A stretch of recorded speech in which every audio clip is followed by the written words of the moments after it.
Olá, meus amigos, tudo bem? Esse é o módulo 5 relativo ao processo de conhecimento. Eu sou Rafael Correia e estarei com vocês tratando dos temas mais relevantes, das novidades, daquilo que vai afetar a nossa advocacia no dia a dia, bem como é motivo de questão, de pergunta em concurso público ou em pós-graduação e graduação nas faculdades de Direito.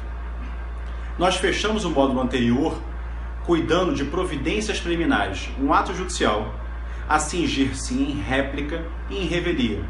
A partir de agora, continuando o processo de conhecimento, cuidaremos das providências preliminares em diante com um ato processual chamado julgamento conforme o estado do processo. Vamos nessa. Bom, como terminamos lá na aula anterior, no módulo anterior, cuidamos de providências preliminares. Se porventura passado esse momento, deve o juiz se perguntar se seria ou se não seria possível, segundo as regras do Código de Processo Civil de 2015, julgar ou não neste momento. Vejam, esse momento propriamente, isso em específico, não é lá tanta novidade. Era assim também no CPC de 73.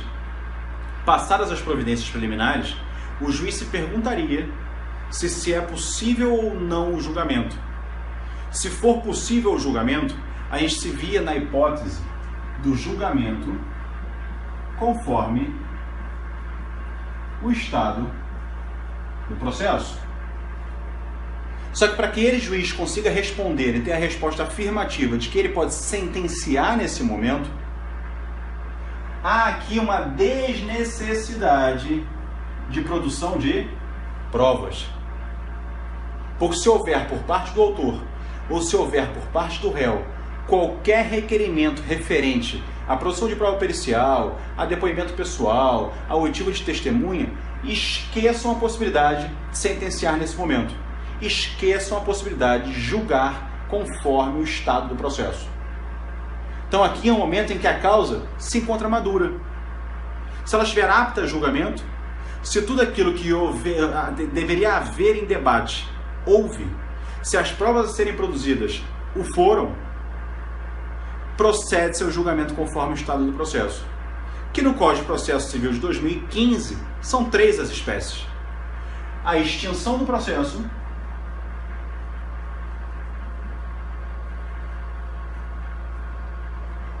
o julgamento antecipado do mérito e o julgamento antecipado parcial do mérito. Então vejam, a nossa premissa para que esse ato processual aconteça é de que não há por parte do autor, assim como também não há por parte do réu, nenhum requerimento com relação à produção de provas. Se as provas trazidas até então são elas suficientes à resolução do caso em concreto, o juiz poderá proceder ao julgamento conforme o estado do processo. Isso deve ficar bem claro. Se for essa a hipótese, o juiz irá julgar em 3 espécies. São 3 as espécies possíveis: extinção do processo, julgamento antecipado do mérito e julgamento antecipado parcial do mérito. Certo até aqui? Agora vejam o seguinte, eu não sei quanto a vocês, mas ainda hoje, depois de muitos anos me debruçando sobre a disciplina processo civil, ainda hoje, quando alguém se refere comigo à extinção do processo, me vem sempre à cabeça de que esse processo está sendo extinto sem resolução de mérito. Eu não sei porquê, mas é uma sensação minha. E ao menos passado por aí em diversas salas de aula, sei lá, desde Belém a Rondônia, ao sul do país, ao Espírito Santo, São Paulo, Brasília, Fortaleza, passando pelos meus amigos aí nesse país de dimensões continentais, alguns também partilham dessa sensação de que se porventura se imagina a extinção do processo, essa extinção do processo seria a extinção do processo sem resolução do mérito. Seria a extinção do processo segundo os moldes do 485 do CPC. É verdade. O juiz poderá julgar conforme o estado do processo, pretendendo a extinção do processo nos moldes do 485. Ou seja, se aqui houver qualquer vício quanto à forma, e não houver, volto a dizer, produção, necessidade de produção de prova outra, poderá o juiz extinguir o processo. Essa extinção é sem resolução do mérito, e porque assim faria a coisa julgada formal. Mas também haverá extinção do processo em hipóteses do 487, incisos 2 e 3, que eu peço inclusive que vocês abram o código nesse momento. Estão com o código aberto? Joga aquela teia para fora, aquela aranha para fora, trata ele bonitinho, aquele código novo, reluzente. Alguns têm até um certo apego porque novo. Vejam, se porventura o juiz se depara com hipóteses do 487, 2 e 3, as hipóteses são as seguintes: se houver renúncia do direito, desistência do direito ou renúncia do direito, submissão ao direito, acordo entre as partes e prescrição ou decadência. Os incisos 2 e 3 do artigo 487, e vejam, o artigo 487, diferente do 485, resolve o mérito. Se houver hipóteses aqui de renúncia do direito, submissão ao direito, autocomposição, acordo entre as partes, ou porventura prescrição e decadência, momentos em que o juiz propriamente não precisa conhecer quem tem o melhor direito, é isso que faz delas razão em comum. Se o juiz não precisar conhecer, conflitar as ideias de autor e de réu, ele poderá também extinguir o processo, mas a extinção do processo com resolução do mérito. E eu estou perdendo o nosso tempo aqui para você em concurso público, porque em concurso público sempre colocam que a extinção do processo é uma extinção sem resolução do mérito. Ela pode ser, mas pode ser também, porque pode haver extinção do processo com resolução do mérito, e guardem como uma dica, naquelas hipóteses em que o juiz não precisa efetivamente conhecer quem tem o melhor direito, não precisa exercer um ato que é dele, constitucional, da jurisdição. Se assim for, ele extingue o processo, e essa extinção vai se dar com resolução do mérito. Certo? Agora, fica para a espécie seguinte, para o julgamento conforme o estado do processo, na modalidade julgamento antecipado do mérito, as hipóteses do 487, inciso 1º, que é onde a gente já discutiu e onde vocês começam já a fazer ideia, tenho por certo disso, é onde o juiz propriamente analisa as razões de autor e analisa as razões de réu. Fazendo assim, analisando as razões de autor e analisando as razões de réu, ele conflitando os direitos, ele chega à resolução. A isso a gente vai dar o nome de julgamento antecipado do mérito. O nome é ruim? Concordo. Porque não há aqui, na verdade, um julgamento antecipado, concorda? Se pararem para pensar, não haveria necessidade de AIJ. Se não há necessidade de AIJ, aí a gente não está julgando antecipadamente nada. Eu só estou dizendo que a AIJ não me é necessário, eu posso terminar o processo aqui e ponto. O julgamento não aconteceu de forma antecipada, ele aconteceu a seu tempo. E o seu tempo adequado era um tempo que não se precisaria da AIJ. Mas quis o legislador dar o nome, problema algum. Tá? O que é novidade para a gente é o julgamento antecipado parcial do mérito. E aí vejam, a gente vai tratar disso com bastante calma. O julgamento antecipado parcial do mérito vai se dar nas hipóteses. Eu, inclusive, vou apagar isso aqui tudo para que a gente brinque sobre o tema.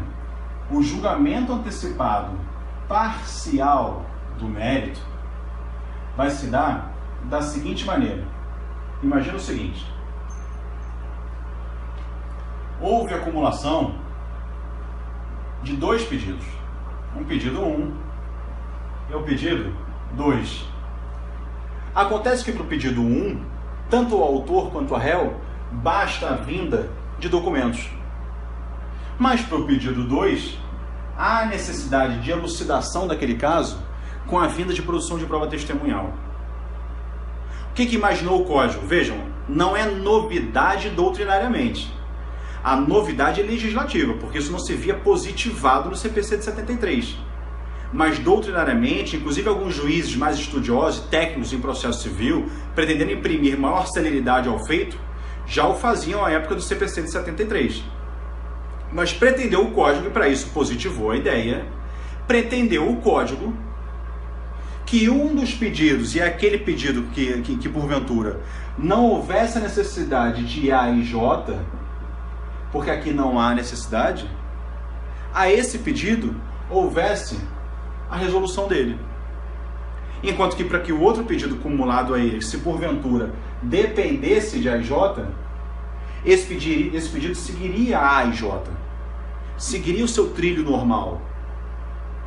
Veja, quando assim procede o código, o que ele pretende fazer é imprimir maior celeridade não ao processo em si, mas ao menos a um dos pedidos. Vai haver uma decisão. No caminhar desse processo aqui, vai haver uma decisão acerca de ao menos um dos pedidos. E quis o legislador dar o nome de julgamento antecipado parcial do mérito. E que, volto a dizer, não poderia ser diferente. O nome, inclusive, é ruim. Porque eu não estou julgando antecipadamente de forma parcial o mérito. O mérito do pedido 1, inclusive, eu estou resolvendo a integralidade. Mas quis o legislador chamar nesses moldes, e aí é coisa que a gente também não discute. Ou se pretender discutir, é chover no molhado. É cachorro correndo atrás do próprio rabo, não serve a nada. E isso aqui está longe de ser a nossa ideia. Vejam, se for hipótese de cumulação de pedidos, e um dos pedidos pudesse ser resolvido o quanto antes, o Código de Processo Civil quebrou um paradigma antigo, chamado de teoria da unicidade ou da unidade da sentença. O que dizia essa teoria lá atrás? Para que eu pretendesse resolver o processo, todos os pedidos deveriam ter percorrido toda a sua instrução probatória. Qual era o lado ruim disso? Que aquele pedido que eventualmente tivesse sua instrução probatória reduzida, diminuída, porque eventualmente se basta em prova documental, ele ficaria aguardando o trâmite do outro pedido. Era o pedido 2 quem seguraria a resolução do pedido 1. O que para o sujeito que pretendia desfrutar do pedido 1 quanto antes era péssimo. O que fez o código? Deu ao juiz a oportunidade de fatiar esse processo. É verdadeiro fatiamento de processo.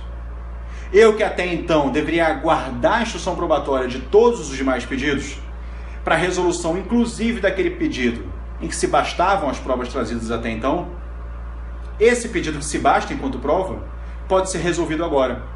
Vai haver uma decisão ao longo, volto a dizer, desse processo. Decisão essa que o legislador, e agora é um momento cuidadoso para a gente, coisa que inclusive faço questão de debater com vocês naquele curso, a decisão, o legislador não deu a ela um nome, mas disse que contra essa decisão vai caber o recurso de agravo de instrumento. Vejam, tomem cuidado, porque eu sei que algumas pessoas ficam loucas, ansiosas, se coçam para dar a natureza jurídica dessa decisão em virtude do nome do recurso que a ataca. E aí, se o recurso é de agravo por instrumento, a tendência dessas pessoas é de nomear essa adesão como adesão interlocutória. Só que vejam, se adesão interlocutória for, ela é uma adesão interlocutória de mérito. E inclusive isso está positivado no artigo 1015, no rol do agravo por instrumento, das hipóteses de agravo por instrumento. Só que para alguns professores, isso é uma sentença interlocutória. Porque ela não deixa, muito embora ela não resolva um processo, ela não deixa de resolver um pedido. Mas o problema, volto a dizer, nem tanto está aí. Porque senão a gente volta a correr atrás do próprio rabo. O problema está aqui. Sendo decisão interlocutória ou sendo sentença interlocutória, e isso vai ter que ser motivo de muito estudo nosso ao longo desses nossos encontros, vai ter que ser motivo de muito estudo dos senhores também em casa. Muito embora se chame de decisão interlocutória ou se chame de sentença interlocutória, fato é que quis o legislador que o recurso contra essa decisão fosse o recurso de agravo por instrumento. E vocês devem lembrar que o agravo de instrumento tem uma sistemática diferente da sistemática da apelação. E quando eu falo em sistemática diferente da apelação, vejam, eu não estou falando aqui da forma de interposição, o juízo que é dirigida, nada do tipo. Eu estou indo ainda mais lá para dentro.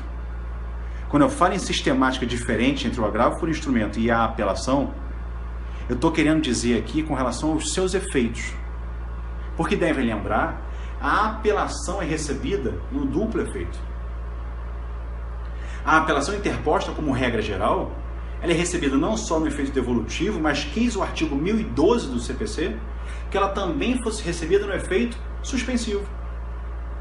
E aí vejam, essa decisão aqui acerca do pedido 2, que vai acontecer lá em AJ, nomearíamos como sentença.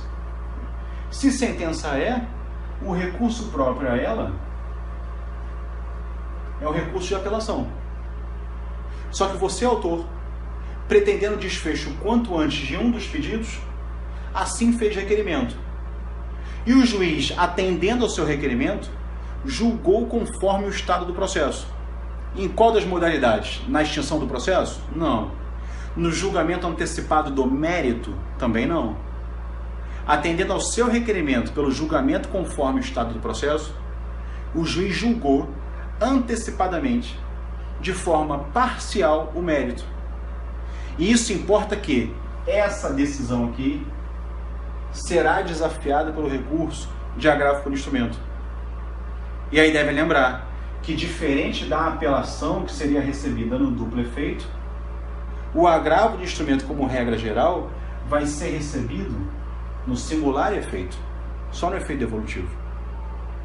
E aí é o momento que a gente se pergunta por que esse pedido 1, resolvido o quanto antes, que prescinde de prova outra, senão aquela documental constada até aqui, produz efeitos, tem eficácia, enquanto o outro, que somente o difere porque pretendia uma outra prova que não só a documental,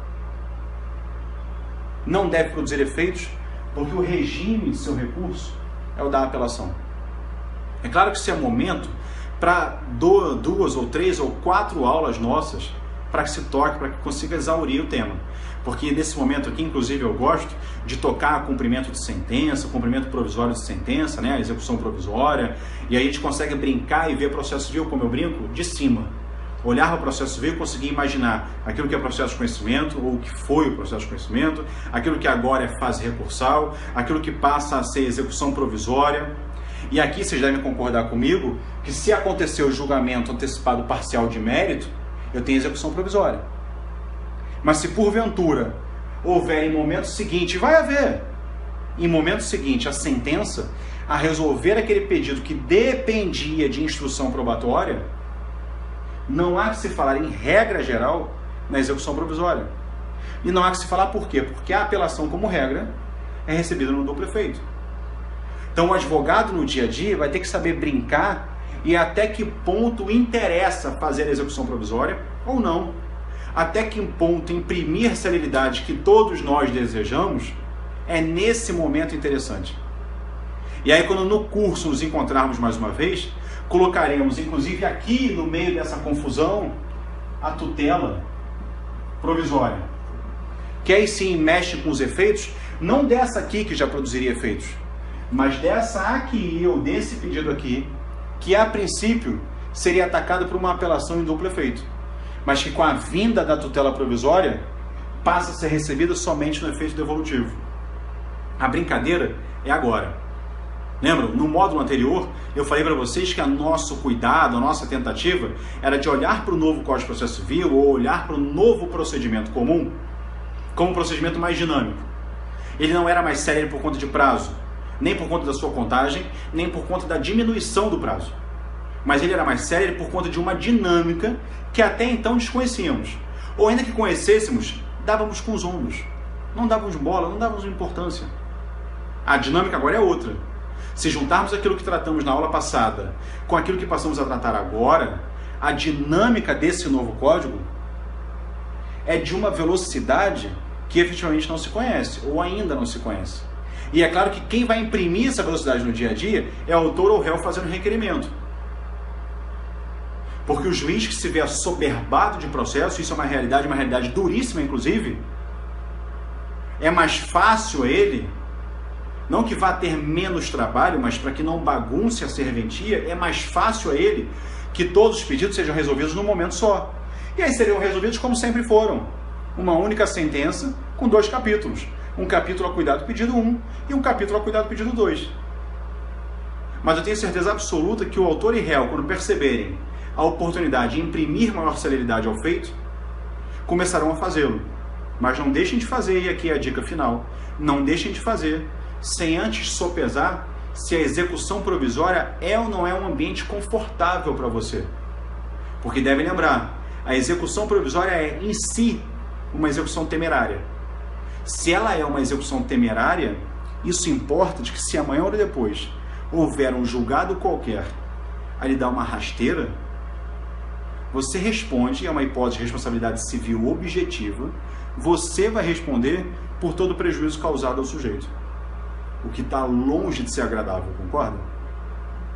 Então agora, o julgamento conforme está do processo ganha uma terceira espécie, fora aquilo que a gente já conhecia. Antes chamávamos de extinção do processo e julgamento antecipado da lide. Agora continuamos a chamar de extinção do processo e fazendo os reparos daquilo que era o artigo 267 e 269 no Código Velho, passa a ser o artigo 485 e 487 no Código Novo, a extinção do processo continua nos mesmos moldes. O julgamento antecipado da lide também continua no mesmo molde, mas tem um nome mais adequado. É julgamento antecipado do mérito, muito embora aquela crítica que eu fiz com vocês há pouco tempo do antecipado. Me parece que ele acontece ao seu tempo e no seu tempo adequado. A espécie nova é quando a gente se vir diante da acumulação de pedidos e um dos pedidos puder ser resolvido o quanto antes. Se assim for, o julgamento vai se dar de forma antecipada, mas de forma parcial também. E assim, a decisão que resolve esse pedido, para que a gente conclua, será desafiada por agravo de instrumento, dentro da sistemática do agravo de instrumento, de ser recebido no efeito devolutivo. É essa a sistemática geral. Ou seja, se você porventura sofre com a produção desses efeitos, o seu agravo por instrumento vai ter que fazer requerimento pela suspensividade, pela perda da eficácia. O seu requerimento ou o seu efeito suspensivo agora é op judice, enquanto que na apelação, lembram disso? O efeito suspensivo era op legis, era por força de lei, era a lei que o determinava. Então atentem bastante sobre isso. Quaisquer dúvidas, volto a dizer, como sempre concluo nos nossos módulos, me procurem no Facebook, me procurem no Instagram, tanto no meu Facebook ou no Facebook do Direito Planejado, no Instagram do Direito Planejado ou no meu Instagram Prof. Rafael Correia. Eu sempre enrolo a língua para falar Instagram. Ou procurem na página, na fanpage do professor Rafael Correia. A gente se vê, é um momento que a gente fica mais próximo um do outro e resolve questões que porventura sejam as suas questões no gabinete, sejam as suas questões no escritório, sejam as suas questões debruçadas sobre os livros, naquela tentativa incansável de estudo para concurso público. Saibam ou tenham em mim, tenham em nós do Direito Planejado, sujeitos absolutamente dispostos a tentar com vocês resolver o problema do dia a dia. Muito obrigado por mais esse momento e espero vocês no módulo seguinte. Um grande abraço e até lá!